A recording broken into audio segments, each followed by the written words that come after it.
Oi, meus amores, tudo bom com vocês? Aqui quem fala é Jennifer Suelen e agora a gente vai estar gravando a terceira parte, ou melhor, o terceiro tema de passos para ter um encontro sobrenatural com Jesus. No primeiro vídeo a gente falou um pouco sobre João 3,16. No segundo a gente falou por que precisamos de Jesus e hoje a gente vai estar falando sobre um encontro com o Pai, tá? E eu quero começar lendo uma história, né, que fica lá em Atos 9, 1 ao 12, que diz assim: E Saulo, respirando ainda ameaças e mortes contra os discípulos do Senhor, dirigiu-se ao sumo sacerdote e pediu-lhe cartas para Damasco, para as sinagogas, a fim de que se encontrasse alguns daquela seita. Quer homens, quer mulheres, os conduzisse presos a Jerusalém. E indo no caminho, aconteceu que, chegando perto de Damasco, subitamente o cercou um resplendor de luz do céu. E caindo em terra, ouviu uma voz que lhe dizia: Saulo, Saulo, por que me persegues? E ele disse: Quem és, Senhor? E disse o Senhor: Eu sou Jesus, a quem tu persegues. Duro é para ti recalcitrar contra os aguilhões? E ele, tremendo e atônito, disse: Senhor, que queres que faça? E disse-lhe o Senhor: Levanta-te e entra na cidade. E lá te será dito o que lhe convém fazer. E os varões que iam com ele pararam espantados, ouvindo a voz, mas não vendo ninguém. E Saulo levantou-se da terra e, abrindo os olhos, não via ninguém. E, guiando-o pela mão, o conduziram a Damasco. E esteve 3 dias sem ver, e não comeu nem bebeu. E havia em Damasco um certo discípulo chamado Ananias, e disse-lhe o Senhor em visão: Ananias. E ele respondeu: Eis-me aqui, Senhor. E disse-lhe o Senhor: Levanta-te e vá à rua chamada Direita, e pergunta em casa de Judas por um homem de Tarso, chamado Saulo, pois eis que ele está orando. E numa visão ele viu que entrava um homem chamado Ananias e punha sobre ele a mão para que tornasse a ver. Como conta esse texto, né, Saulo estava indo, né, como vocês, não sei se vocês já ouviram falar, mas Saulo, ele perseguia os cristãos porque ele achava que certos cristãos não seguiam, né, conforme ele, né, Deus. Mas no fim da história, né, ele estava sendo mais um perseguidor mesmo do que um crente. E aí, né, um belo dia Deus marca um encontro com ele. Aleatoriamente, né, vem uma luz muito forte, ele perde a visão, cai no chão. E aí Deus fala com ele, né? Saulo, Saulo, por que me persegues, né? Aí, né, para quebrantar ele, para tratar ele, aí Deus pega e fala com ele para ele procurar um Ananias, né, que era um dos seus servos, que quando esse servo tocasse, ele seria curado, poderia ver novamente, porque quando ele tem um encontro com Deus, o encontro é tão esplêndido, a luz é tão forte que ele perde a visão, né? E, né, aí Deus, para quebrantar o coração dele, porque ele era um homem muito duro, muito, né, severo, Deus pede para que um dos seus servos o curasse dessa cegueira, entendeu? E aí Ananias fala: não, Deus, mas ele mata quem acredita em Jesus e tal. E Deus fala: não, pode ir, porque ele já não é mais a mesma pessoa, eu transformei ele hoje. Bom, muitas das vezes, né, no início da nossa caminhada com Cristo, a gente tem muito medo, muita insegurança, a gente não sabe como se portar, né, porque a gente vem, né, de uma vida que a gente estava acostumado a pecar, que pra gente era algo normal, e aí a gente começa a ter uma vida diferente, né, sem pecados, sem, né, e aí a gente tem muita dúvida, muita insegurança, tá? Então, assim, o início, né, de uma caminhada com Cristo inicia quando a gente tem um encontro com o amor de Deus, né? E aí Deus começa a tratar, né, as feridas, os traumas, os sofrimentos que a gente passou. Ele começa a tratar, né, aquelas feridas abertas e nos transformar, né, da água para o vinho. Então, o primeiro tópico que eu quero abordar é o que é um encontro com o amor de Deus. Eu quero começar lendo João 10, do 10 ao 11, que diz assim: O ladrão não vem senão para roubar, matar e destruir. Eu vim para que tenham vida e a tenham com abundância. Eu sou o bom pastor. O bom pastor dá a sua vida pelas ovelhas. Então, muitas das vezes a gente tende a colocar a culpa em Deus, falar, porque essa dor, esse sofrimento que eu tô passando é culpa de Deus, mas não. Quem veio para roubar, matar e destruir foi o diabo, não foi Deus. Deus veio para que a gente tenha vida e vida em abundância. Se não fosse assim, por que ele entregaria Jesus na cruz para morrer por nós? Ele não teria entregado Jesus se ele quisesse nos matar, nos destruir, ele não teria entregado. Mas ele entregou para que a gente pudesse ter uma vida eterna, uma segunda chance de viver eternamente, né? Aí aqui no livrinho diz assim: imagine você entrando numa casa abandonada por vários meses, pintura desbotada, manchada, paredes rachadas e reboco caído, poeira por todos os lados, portas e janelas quebradas, parte elétrica e hidráulica danificadas. A remoção do lixo e a restauração do imóvel dirá aos vizinhos que há um novo morador na casa. Por toda a vida, até encontrar Jesus, enveredamos por caminhos que trouxeram experiências negativas. Deixamos várias áreas da nossa vida prejudicada e destruída: traição de amigos, frustração conjugal e profissional, a busca de uma ou mais religiões para encontrar a Deus, álcool, drogas, infidelidade e mais tantas dificuldades semelhantes a estas. O povo de Israel passou 430 anos vivendo no Egito, a maior parte desse tempo sob uma pesada servidão. Ao serem libertos das mãos de Faraó, antes que possuíssem a terra prometida, Canaã, terra que mana leite e mel em abundância, eles tiveram que passar por um tempo de planícies do Sinai para receber a libertação das maldições e dos maus hábitos adquiridos no Egito. Aí, no versículo Êxodo 19, 10 e 11, né, fala que Jesus mandou, né, que eles passassem dia e noite se purificando, né, se desprendendo, né, de fato das culturas egípcias, porque eles passaram muitos anos sendo escravizados pelos egípcios e eles apegaram-se aos costumes e às religiões do Egito, né? O Egito tem vários e vários deuses, não é um só, né? E entre outras várias culturas, né? E aí quando Jesus leva eles para o deserto, né? Que o deserto é o meio, assim, que divide o Egito e a Terra Prometida, que Deus tinha prometido para eles, né? Então, esse intervalo, né? Muitas das pessoas pensam que o Egito é, na verdade, uma forma que Deus encontrou pra gente sofrer e passar raiva, mas não é assim que funciona, gente. Porque quando Deus leva a gente pro deserto, Deus está querendo nos ensinar alguma coisa, está querendo nos libertar de alguma coisa, está querendo nos transformar, nos purificar, nos lavar, nos remir, né? Querem que nós nós possamos nos desprender do passado e se tornar uma nova criatura em Cristo. O que é isso, então? O deserto nada mais é do que um tempo de aprendizado.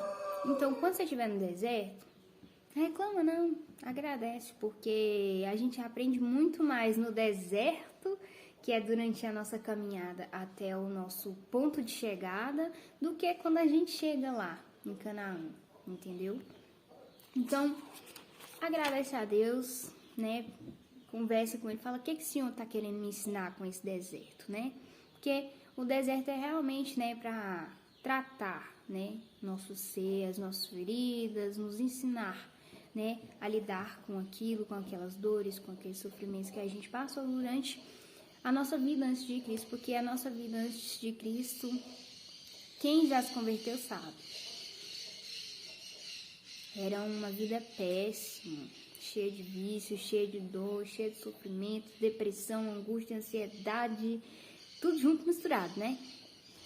Então, quando a gente tem um encontro com o amor de Deus, Deus trata, né, a nossa vida, as nossas dores e etc. E é isso. O segundo ponto, né, sobre o encontro com o Pai, né, é o que acontece durante esse encontro com Deus, né? E eu queria começar lendo Êxodo 19, 1 e 6, do 1 ao 6, né? Que diz assim: Ao terceiro mês da saída dos filhos de Israel da terra do Egito, no mesmo dia vieram ao deserto de Sinai. Tendo partido de Refidim, vieram ao deserto de Sinai e acamparam-se no deserto. Israel, pois, ali acampou-se defronte do monte. E subiu Moisés a Deus. E o Senhor o clamou e chamou do monte, dizendo: Assim falarás à casa de Jacó e anunciará aos filhos de Israel: Vós tendes visto o que fiz aos egípcios? Como vos levei sobre asas de águia e vos trouxe a mim? Agora, pois, se diligentemente ouvides a minha voz e guardardes o meu concerto, então sereis a minha propriedade peculiar dentre todos os povos, porque toda a terra é minha. E vós me sereis um reino sacerdotal e um povo santo. Estas são as palavras que falarás aos filhos de Israel. Então, o que Jesus estava dizendo ali? Ó, vocês viram o que eu fiz, né? Todas as pragas que eu roguei ao Egito, tudo que eu fiz para poder libertar vocês da escravidão, do pecado, das culturas que não me agradam, né? Então, em troca, eu quero que vocês guardem e cumpram os meus mandamentos. Foi só isso que Jesus pediu, né? Então, quando Jesus te liberta, né? A única coisa que ele pede para você, que você seja fiel a ele, que você siga os mandamentos dele. Por quê? Quando ele pede para você seguir os mandamentos dele, ele não tá dizendo assim, ó, se você pecar, você vai pro inferno.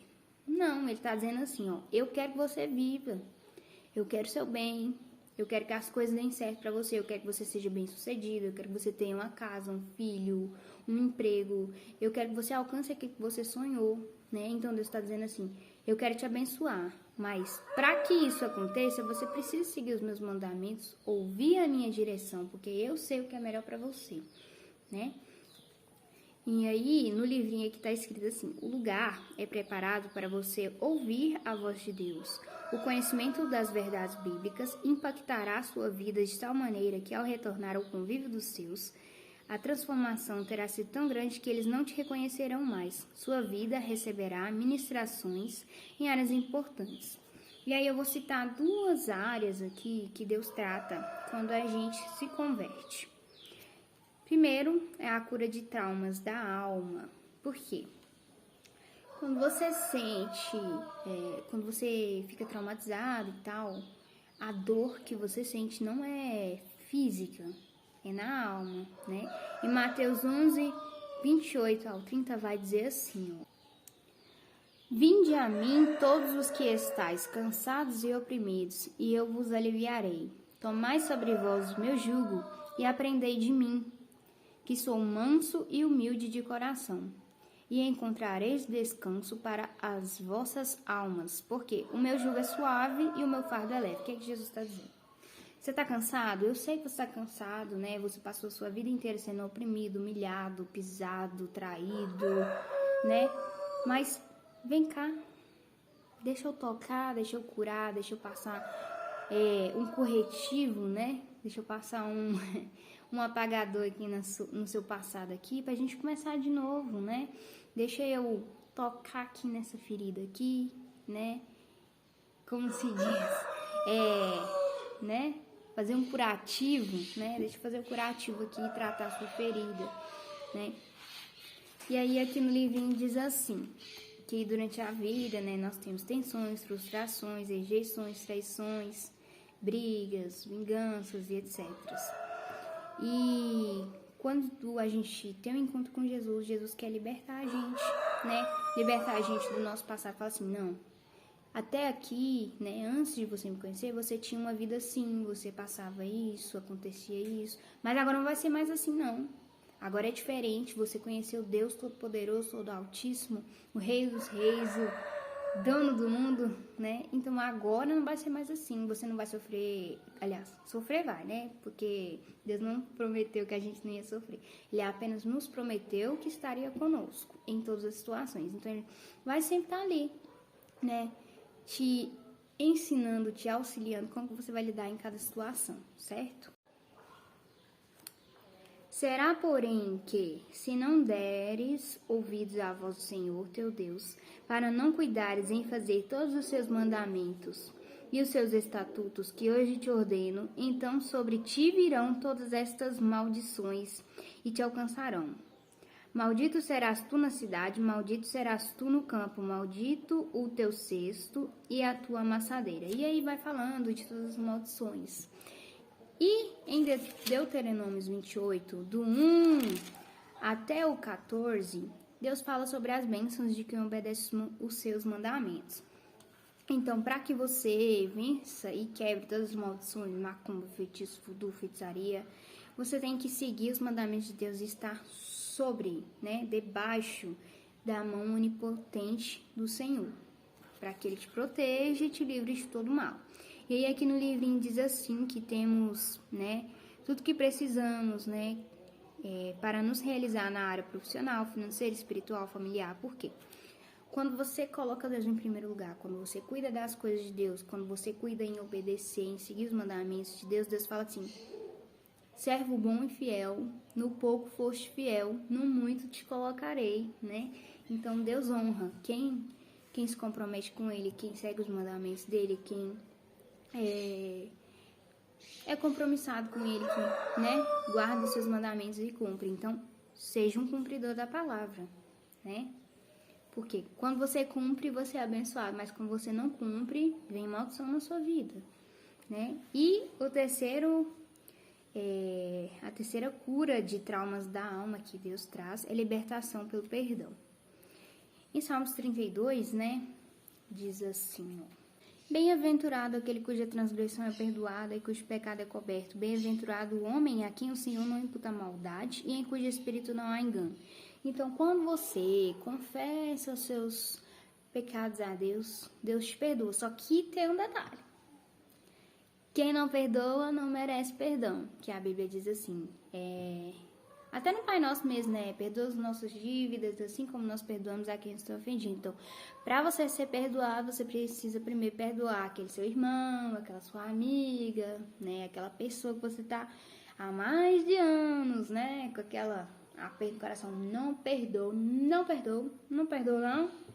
Você não perdoa ela e Deus não te perdoa. Então vai lá, conversa com ela, pede perdão, se desculpa, resolve lá primeiro para depois você vir pedir perdão para Deus. E aí sim, Deus vai te perdoar e vai jogar no lado do esquecimento todos os seus pecados, amém? A segunda coisa que Deus cura, né, que Deus trata na nossa alma é a quebra de maldições. Aliás, são 3, né? Depois eu vou falar a terceira.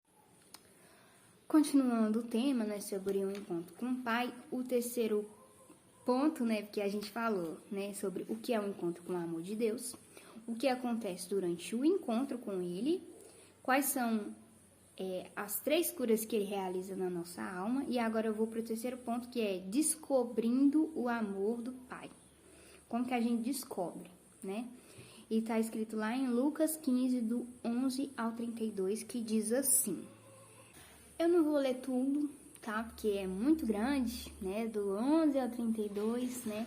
Conta a história, ou melhor, a parábola do filho pródigo, né? Que fala que o filho, né? Pegou, olhou pro pai e falou assim: pai, eu quero a parte da minha herança, né? E aí o pai falou: tem certeza? E o filho confirmou, né?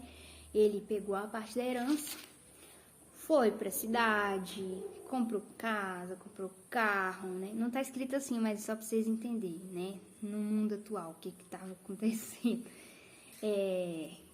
pagava mulheres, né? Usava droga, bebia, tava se divertindo. E aí, um belo dia o dinheiro acaba e ele perde todos os seus amigos, perde todos os seus bens e começa a comer comida dos porcos, porque já não tinha mais onde morar, não tinha o que comer, não tinha o que beber, né? E aí ele olha assim e fala: não, eu cansei de viver, né, nessa vida medíocre. Se eu voltar pro meu pai, pelo menos eu posso ser um dos seus funcionários, trabalhar para ele, né, e receber alimento, né? E aí ele volta. E quando ele volta, o pai vem correndo, abraça ele e fala que para eles prepararem uma roupa, né, com anel e tudo mais, e uma ceia toda especial para ele. E aí um dos filhos questiona, né, fala: pai, eu tô aqui com o senhor o tempo todo, o senhor nunca me deu um novilho para mim celebrar com os meus amigos. E aí o pai fala assim: por isso mesmo, você tá aqui o tempo todo comigo, tudo que eu tenho é seu, você pode pegar a hora que você quiser. Ele não. Ele estava perdido, mas foi achado, né? Então, o que aquele pai está dizendo é: o meu filho foi perdido, o meu filho não tinha mais vida, né? O meu filho estava afastado de Deus, mas agora ele está curado, está liberto, né? Se converteu dos seus maus caminhos, né?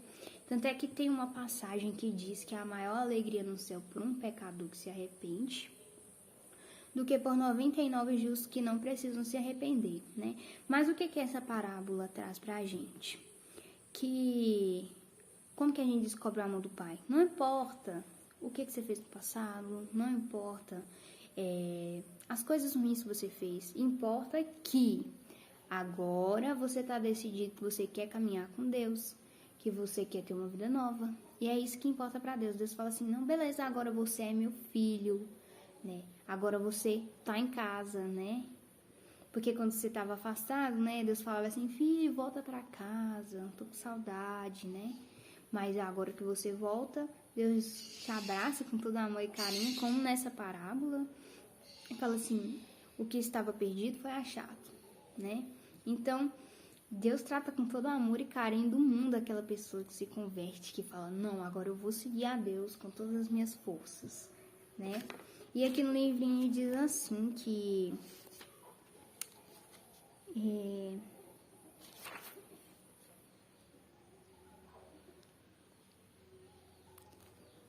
peraí, gente, que eu tô...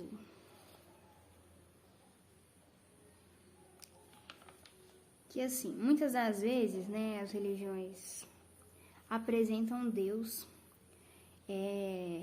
segundo o que aprenderam, né, nas suas gerações. Porém, essas informações são totalmente infundadas, né, porque cada religião tem uma visão diferente de Deus. Mas Deus, apesar de ser um Deus justo, ele também é um Deus misericordioso, né, que se importa com a vida dos seus filhos, né, que quer que todos, sem exceção nenhuma, seja um assassino, seja um homicida, seja um traidor, seja um alcoólatra, todos. Ele quer que se converta dos seus caminhos para que tenham vida eterna, porque Deus veio para isso, para que você tivesse vida eterna. Não joga essa oportunidade fora, tá? Não joga. Não seja como filho pródigo, não. Não vai se divertir primeiro para depois vir para Jesus, não. Se você tem a oportunidade hoje, volta hoje para Jesus, tá? E, bom, queria concluir, né, o estudo. Aqui, na conclusão do livrinho, tá falando assim: por que eu preciso de Jesus? Aí tá dizendo assim: uma ou outra área de sua vida evolui, porém ainda há muitas coisas a ser conquistadas, né? Então, caso você queira ter um encontro com o amor de Deus, deverá se preparar para ele. Como se preparar para um encontro com o amor de Deus? Fala para ele, né? Primeiramente, confessa para ele, né? Olha, pai, eu tenho errado, eu fiz isso, aquilo outro. Eu sei que é errado, tá? Mas eu não quero fazer mais, eu quero mudar, né? Eu quero ter um encontro com o teu amor, eu quero que o Senhor transforme a minha vida. E Deus vai ouvir a sua oração, Deus vai te tratar, te curar, te libertar. E você vai ser uma nova criatura em Cristo, amém? Bom, então a passagem de hoje foi sobre isso, sobre como ter um encontro com Jesus, com o amor de Cristo, né? Espero que vocês tenham gostado, deixe seu like, compartilha, se inscreve e até a próxima. Um beijo.